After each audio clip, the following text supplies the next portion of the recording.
So দিন শেষে আমরা যদি মনে করি যে আমাদের দেশকে একটি স্থিতিশীল অবস্থার দিকে যাওয়া প্রয়োজন, সেই জায়গা থেকে আসলে যার যে জায়গায় দায়িত্ব তার সেই জায়গায় ফিরে যাওয়া উচিত। আমাদের পুরো বৈষম্য বিরোধী ছাত্র আন্দোলনের পক্ষ থেকে স্পষ্ট বার্তা, যেখানে যখন পুলিশের কোনো একটি টিম বা ট্রাফিকের টিম, আইনশৃঙ্খলা রক্ষাকারী বাহিনীর টিম আসবে, তাদেরকে তাদের দায়িত্বটি বুঝে দিয়ে ছাত্র সমাজকে সেখানে সরে যেতে হবে।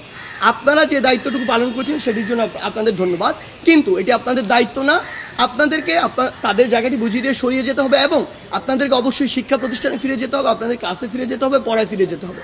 এবং আমরা মনে করি বৈষম্য বিরোধী ছাত্র আন্দোলন আসলে এরকম কোনো কিছুকে প্রমোটই করে না যে কেউ একজন কোনো একটি হোস্টেলে গিয়ে সার্চ করবে, কেউ একজন কোনো একটি আবাসিক হোটেলে যাবে, কিন্তু কেউ একজন কোনো একজন প্রফেসরকে জোর করে নামিয়ে দিবে। আমরা এগুলোকে সমর্থন করি না, বরং আমরা মনে করি আমরা এগুলোর দাবি জানাতে পারি এবং অথরিটি সিদ্ধান্ত নেবে যে এটি করবে কিনা, এবং অবশ্যই এটি তদন্তের ভিত্তিতে হওয়া উচিত।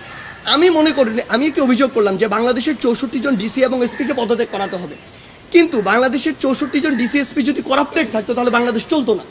আমরা বিশ্বাস করি অনেক ভালো ডিসিএসপিও ছিল বলেই বাংলাদেশটি চলেছে। খারাপভাবে চলুক আর ভালোভাবে চলুক, চলেছে। সেই জায়গা থেকে অবশ্যই এই অভিযোগ করলাম আর সবাইকে পদত্যাগ করতে হবে বা করাতে হবে ব্যাপারটা এমন না, বরং এখানে একটি সুষ্ঠু তদন্ত হওয়া উচিত। যারা এগুলোর জন্য দায়ী, সে ডিসিএসপি হোক আর একজন কনস্টেবল হোক, তাদেরকে ওই দায়টি নিতে হবে এবং তাদের ওই উপযুক্ত শাস্তিটি দেওয়া উচিত। পুরো বাংলাদেশের ছাত্র সমাজের জন্য স্পষ্ট বার্তা, আমরা কোনো অথরিটি না, আমরা একটি প্রেশার গ্রুপ। আমরা আমাদের দাবিটি তুলে ধরতে পারি, আমরা দুর্নীতিবাজদের অপসারণের জন্য, ক্ষমতার অপব্যবহারকারীদের অপসারণের জন্য দাবি তুলতে পারি, কিন্তু এটি করতে বাধ্য আমরা করতে পারি না।